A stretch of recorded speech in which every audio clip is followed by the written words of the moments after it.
इसी तरह पहले गवर्नर जनरल बाबा कौम कायदे आजम मोहम्मद अली जिन्ना भी इसी कदर उसूल पसंद थे। आखिरी दिनों में वो शदीद अलील थे। वो कोयटा थे और उनके तबीब ने उन्हें तजवीज दी कि कराची को जाना चाहिए क्योंकि कोयटा की आबोहवा उनके सेहत के लिए मनफी साबित हो रही थी और कराची में भावलपुर के नवाब की रिहाइशगाह कायद के तबीब को मुनासिब लगी कायद के आराम और सेहतयाबी के लिए। लिहाजा कायद के तबीब ने उन्हें कहा कि आप रिहाइश के लिए नवाब साहब को सिफारिश कर दीजिए क्योंकि घर तो उनका है। जिस पर कायद ने उनसे कहा, तुम्हें पता है पुराने दिनों में जब किसी वकील को हाई कोर्ट का जज बना दिया जाता था तो वो किसी भी निजी महफिल और क्लब्स में जाना बंद कर देता था। कई तो मुकामी अखबारात का मुताला तक तर्क कर देते थे कि कहीं किसी फर्द के हवाले से वो तासुब न पाल लें जिसका मुकदमा उनके पास पहुंच सकता है अदालत में। मैं बतौर गवर्नर जनरल नवाब साहब से ये गुजारिश हरगिज नहीं कर सकता। बाद अज़ां मोहतरमा फातिमा जिन्ना ने सिफारिश की थी। सफा number 35 with the Quaid e Azam during his last days lieutenant colonel Ilahi Bakhsh, Oxford University Press, Pakistan. आज हमारे साबिक वजीर आजम कहते हैं कि मेरा तोहफा मेरी मर्जी।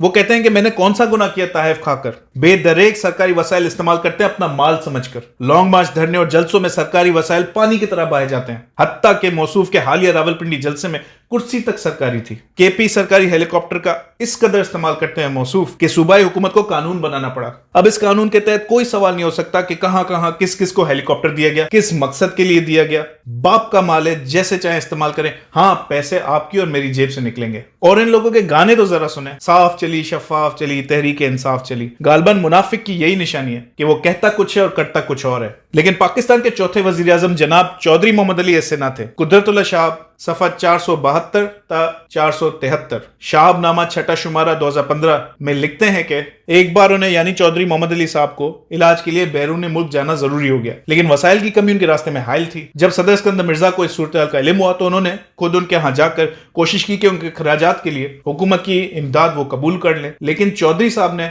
ना मानी। उनका मौकफ यह था कि उन्होंने हुकूमत के लिए जो खिदमत सर अंजाम दी है उनका उन्हें पूरा मुआवजा मिलता रहा। अब ख्वामा का पाकिस्तान के खजाने पर मजीद बोझ नहीं बनना चाहते, लेकिन सदर मिर्जा के मुसलसल इसरार पर उन्होंने 20,000 रुपया कर्ज असना के तौर पर कबूल किया। बाद अज़ां ये रकम उन्होंने चंद किस्तों में वापस भी कर दी। ये थे वो खामोश मुजाहिदीन जिन्होंने ना हकीकी आजादी का ड्रामा किया, ना दूसरों को चोर डाकू कहा, ना रियासत मदीना की बात की, बस खामोशी से काम करके चले गए। आज मैं दावे के साथ कह सकता हूं आप में से किसी को भी ये बातें ना मालूम होंगी, सिवाय वो लोग जो इस दौर का मुताला गाहे बगाहे करते रहते हैं। अक्सर लोगों को इन शख्सियत का नाम तक नहीं पता होगा। ये सारे वाकया जो भी मैंने आपके सामने बयान किए उनको ज़हन में रखें और दिल पर हाथ रखकर पूछें अपने आप से कि क्या आज के मुल्क के हालात उस दौर के हालात जैसे हैं। हमने पढ़ा किस तरह उस दौर में वसाइल कम थे, लेकिन लोग पुरुमीद थे और मेहनती भी। आज हमारे पास उन लोगों से ज्यादा वसाइल है, लेकिन क्या हम कर रहे हैं वो काम जो वो करते थे? उस कदर मुल्क को देते हैं जितना उन लोगों ने दिया? शुक्र करते हैं? पुरुमीद हैं? नहीं, हम मुल्क की गलत तस्वीर पेश करते हैं, नाशुक्री करते हैं और मायूसी ही मायूसी फैलाते हैं। हमारे मकबूल रहनुमा दिन रात भारत की मिसाल पेश करते हैं, देखो वहां ये अच्छा हो रहा है, देखो वहां इस काम में तेजी है। नतीजतन वहां के एक मेजर साहब कहते हैं कि इसे 10 साल के लिए वजीर आजम पाकिस्तान बनाओ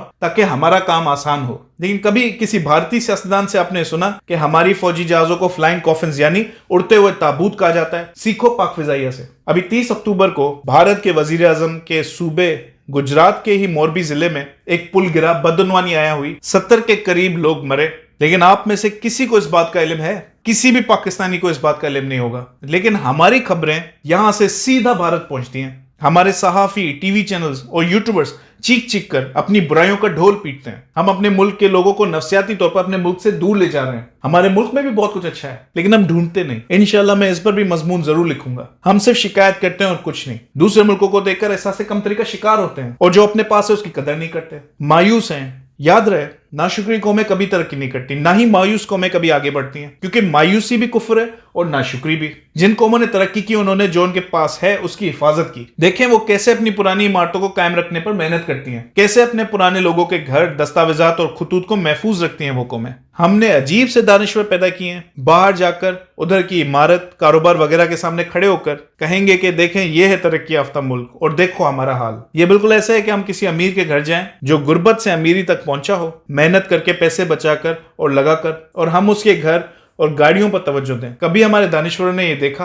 कि कैसे वहां के लोग खुद अपनी गलियां, दफ्तर, कूचे और चौराहे साफ करते हैं? कभी ये देखा कि वो कितना मुतालिया करते हैं? हम मुतालिया सिर्फ इम्तिहान में कामयाब होने के लिए करते हैं। एसी वाली दुकानों में कपड़े और जूते पड़े हैं, जबकि किताबों की दुकानें नापैद होती जा रही हैं। किस कदर वर्जिश करते हैं वहां के लोग। बड़े बड़े लोग वहां नौकर नहीं रखते, खुद काम करते हैं। नहीं, बस उनकी खुशहाली देखनी है, ना कि खुशहाली के पीछे काम और सिर्फ मायूसी फैलानी है। हमारी मिसाल उस शख्स जैसी है जो अंधेरे में अंधेरे को तलाश कर रहे हैं। भाई रोशनी तलाश करें। मैंने हमारे तारीख के एक बाब पाकिस्तान के इब्तदाई दिनों का तस्करा किया। क्यों? क्योंकि मैं आप लोगों को बावर कराना चाहता हूं कि कितने लोगों ने किस कदर मेहनत से इस मुल्क को बनाया और इसको आगे बढ़ाया। हमें यह पाकिस्तान मुआजिजे के तौर पर मिला। 27 रमजान की शब ये पाकिस्तान मार्ज़े वजूद में आया। हम हिंदुओं से हर मैदान में पीछे थे और अभी भी हैं, आबादी में, तालीम में, कारोबार में, लेकिन ये मुल्क बना और कायम रहा। अल्हम्दुलिल्लाह आज तक कायम है। अशफाक अहमद साहब ने अपने प्रोग्राम जाविया में एक बुजुर्ग का जिक्र किया था। उस बुजुर्ग ने अशफाक अहमद साहब को कहा, पाकिस्तान का वजूद में आना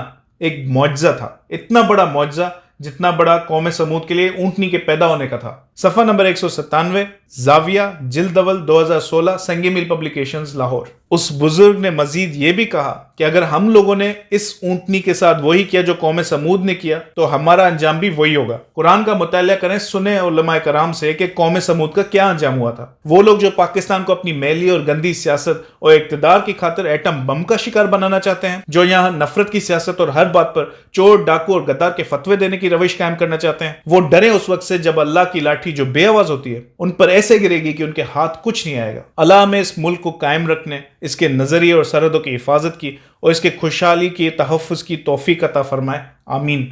आखिर में मैं शहीद हकीम मोहम्मद सईद का एक जुमला बयान करूंगा, लव पाकिस्तान, बिल्ड पाकिस्तान।